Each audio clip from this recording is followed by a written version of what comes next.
We have season ticket goals. We got some stuff lying around the Boise State water cooler, and a perfect time for the second Tuesday of the month, which means we have our Ask the AD with JD right here on Idaho Sports Talk in studio, joined by Boise State Athletic Director Jeramiah Dickey. JD, what you been up to today, man? Welcome back.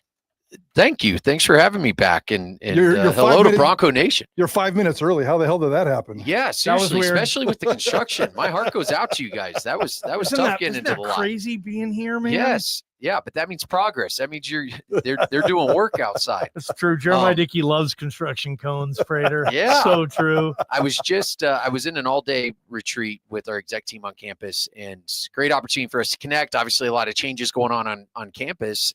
In terms of leadership and what's next for us. But I'm sitting up in the AD conference room overlooking the north end zone, and it's insane how quickly they've moved. And it gives perspective to be able to walk it and actually see, your line of sight and those type of things. It makes it exciting. So construction's a good thing. The stadium's like closed in now. I saw it. That's not going to be an eyesore next year. You guys have probably seen the pictures, but the concourse, one of our goals was to widen the concourses and create a better fan experience. And from up top, they are going to be wide. Okay. And that's going to be huge for that east side, for those that sit on the east side that are listening in, that email and tweet at me. The east side is still a priority for us, and this will relieve some of that pressure, and it leads to bigger and better later. Yeah, so. But there's a serious dilemma that comes, and we're getting sidetracked here already. We're always getting sidetracked with you, which is kind of part of the fun. But your problem now is people are going to look at those pictures and say, it kind of looks done. How come you can't get that ready for this fall? Correct. Oh, we seriously. So Spencer's been telling the guys that we will, and just to add more pressure, I guess. The vast majority of the work, the concrete, all that stuff, you'll see the facility, right? And we have the topping off ceremony coming up at the end of this month, which is awesome. And they're almost done with the steel, but then a lot of the work's going to be done inside. So that's exciting. They are moving, and we've been very fortunate, knock on wood. We haven't had the weather delays that they build in. So all in all, we've made a ton of progress, and that's testament to our team. 14 months from now, you will be in the Pac-12, and it'll be branded everywhere. And is it going to be ESPN? Is it going to be the CW, TNT? Still no media rights deal. And I don't know essentially how this works 100%, but it does feel like we're getting into the 11th hour on this. JD, where's this sitting, and where are they going for the Pac-12 and a media rights deal? Where are we going to consume this thing? Yeah, I do. And I understand the questions, and especially from the fan bases, this is a priority for us. What I can offer is we have followed a very specific process, and I'm grateful for Octagon. I'm grateful for the Pac-12 leadership and all the ADs that have been a part of this and the discussions. We are right in line with where we should be. And so we are getting close to the end. And I believe the next 6 weeks to 2 months is huge for us for a number of different decisions. And I'm really excited. This is, when you change conferences, and I've said this before, we're going into something that isn't necessarily established, even though it has an established brand. And that is huge for us because our brand aligns with it in terms of excellence. There's a lot that goes into rebuilding a conference. We are looking at everything from media rights to the assets the conference has, to Pac-12 enterprises, to the policies and procedures and processes in regards to instant replay and everything is up for discussion and to define where we're going to have our championships. We're not just talking football; we're talking across the board, and that's really cool for me to be a part of. I'm learning so much through this, guys. I've never gone through this process, so every meeting is a learning experience for me, and for me to educate myself, and obviously to fight for what I feel is best for Boise State. All right, let's talk timeline then, as best as you can throw out there. And we know you're having all these meetings, and we know that there's a whole bunch of scenarios that are being thrown out there. But and we do have 14 months, 13 and a half months, or whatever it is. So nobody's panicking. But we're curious, we're excited, we're anxious. There's some anxiety. What's going to happen? Where am I going to watch my TV? Should fans and listeners, should they be nervous? Should they be panicking? Or at the end of the day, you feel comfortable with what's going to be delivered? Yeah, no, and the timeliness of how it's going to be delivered. So it's good perspective, and I appreciate you asking that question. And we still have a year plus to get prepared. This current deal that we're working on, you obviously saw the Oregon State Washington State deal get announced for this next year, and that was a priority. They needed to announce that. We are right in line with what our process is, and good things take time. Like, obviously, there's this one desire for things to move quicker. Of course, but I am not concerned whatsoever. I think everything is aligning exactly how it should. I believe everything happens for a reason, and I think there's a lot of opportunity for us ahead. And so I'm not concerned. We still have a whole hell of a lot of time to get prepared, and I think everything between now and July 1st is huge for us as we want to hit the ground running, going into the season. So. Well, it's hard to say. You're talking July 1st this year. This year, meaning like there's a year out from the real hard deadline, right? Because we all know that the media rights is one thing. We all know we have to add another team, and there's still some big questions out there. But that's the work that's been done for the last 9 months, and the strategy that we're following, and that's a lot of the meetings and a lot of my travel recently.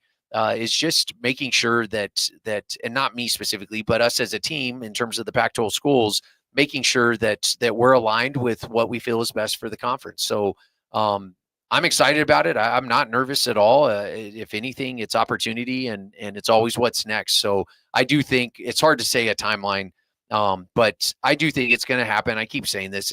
We're close. And that's just part of it. We can't wait around here, man. We're waiting for that segment, man. We need segments this time of year, correct. KD. Let's go. It will be here before you expect it to happen this summer? Yeah, I would say as soon as possible, but obviously it's not happening today.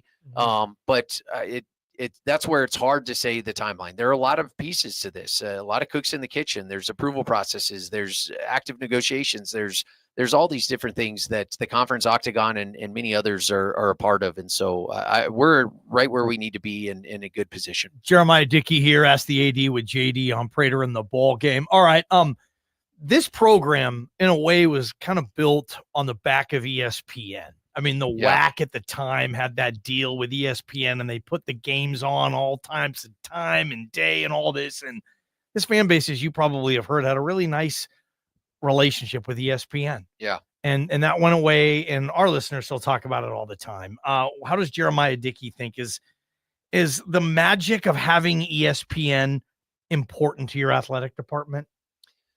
That's a tough question because, I think any relationship and partnership is going to be important to us. However, you could make the argument that the revenue you bring in turn impacting the resources you have to then revenue share, which is actually an expense, is also important.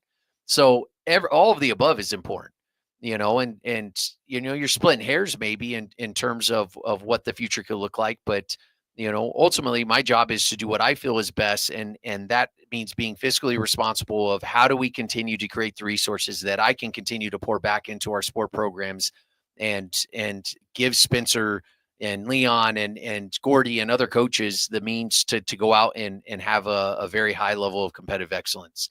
And so, everything counts, everything matters. And there's a lot to consider when you're making these types of decisions, but I probably don't get caught up in it as much as maybe fans. I'm looking at like everything I do as a business decision, and I think that's a lot of what's ahead of us. This move is expensive, very, very expensive. And I know you're waiting on a couple of court cases, one in California, one in Colorado. And if we all wait for those court cases, we might get old and die. So, we'll kind of see how that stuff plays out. I'm not going to worry about that. But in terms of the money, let's talk a little bit about money in terms of media package money. You make roughly $7 million in the Mountain West right now. I don't know exactly what that number is. And you're not going to tell me what you want moving forward in 2026. But are you, with the numbers that you've negotiated, and most of this stuff, I would imagine you already know the details of this stuff because you have been planning the work and working the plan. I stole that from somebody. Are you getting comfortable? Are you getting comfortable money like 10 million plus, 11 million plus, $12 million plus moving forward that you're comfortable with in terms of this media rights package and this deal? I'm not going to comment on the money, but what I will say is my job is to best position us for what's next. And when I look at our industry and the changes that are being made, and in the next 5 years is key. And I believe it will impact the next 20. Yeah. And how do I position us 1% better than we were yesterday. That is my mentality. Every day I go into the office. How do we get better 1%? And we just keep doing the work, chopping wood, and there is a path forward. So when I look at there's the actual dollar for dollar value, there's the ancillary benefit of you look at basketball and having the Zags come in, and what is that going to do? We sold out of season tickets last year. That's going to domino into us finding the resources to end up adding premium space in Extra Mile that I can monetize differently. So it depends on what bucket you put it in. The goal is to better yourself. And did we better ourselves? And I do believe we did. And that's what I'm looking at. And so when that, all that information ends up getting out there at some point, and when agreements are signed, et cetera, that's something that we're going to have to do a segment on, and we can talk through it, of what I saw as the opportunity and how I feel that made us better in regards to what's ahead of us. We do have a path forward, and there are no guarantees in it. I know if we do nothing, what it looks like. And I'm not going to be that athletic director. We're always going to push, and we may get 5 years from now, guys, and we may have to do a closing out of my tenure here. And, because they've decided to go a different direction, because maybe I failed. I can live with failure. I can't live without trying and putting our best foot forward. And that's the goal. And that's what our team does every day. Jeramiah Dickey, athletic director of Boise State, with us. Your office released a press release today regarding season tickets. And you guys have a target goal of 23,000. You're at 16,800 or so right now, which is up 2,500 this time last year compared. And you had Ashton Genty in the building. What do fans need to know? Why was the goal 23,000 season ticket holders? And I don't know, what are you excited about with the season tickets this year? That's a big goal, 23. Well, I'm excited that Bronco Nation is buying into what we're selling, and that it does take a team, and they understand that. It is still an expectation of 6 games, 6 sellouts. But we have a lot of work to do. Quite honestly, I wanted a higher goal. We're bar raisers. I wanted to beat the all-time record here, which I believe was maybe Kellen's last year, and it was 24,000 plus. You guys probably have the number.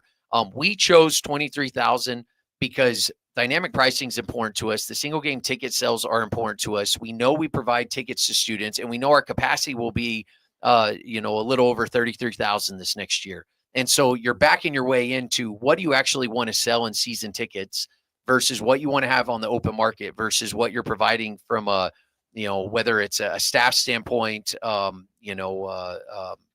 anything that's tied students, tickets like that we need to account for because those people do matter to us. And so 23 was an important number for us. I believe, last year we were over 20,000 plus, I think 20.5. We can do it. We're already 2,500 ahead. That's huge. We're at 90% plus renewal. Wow. People are stepping up. We haven't been at 90% since I've been here, and I don't know the last time we were. It probably was back towards those Kellen days. And so we're bar raisers. We're going to continue to raise the bar. We're going to provide an unbelievable fan experience. That is always our goal. And I'm really excited about how people are embracing this. 84% of the North End Zone guys, those people that moved, have renewed their tickets. Wow. Understanding, and that makes me so proud, and it's a shout out to them. I know that the decisions I make have a dominoing effect and maybe a negative impact on people.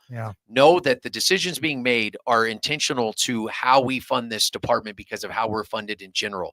And so seeing them step up and having an almost 85% renewal rate, like, that's massive. You didn't lose hardly any of those. And so folks. They have bought into it. They may not like it, but they trust us, and I'm grateful for that. And so I want to give them a shout out, and that's important. Jeramiah Dickey sticking around the rowpaint.com studio. It's Ask the AD with JD. Let's talk Spencer Danielson's contract extension. We come back. KTIK, the ticket.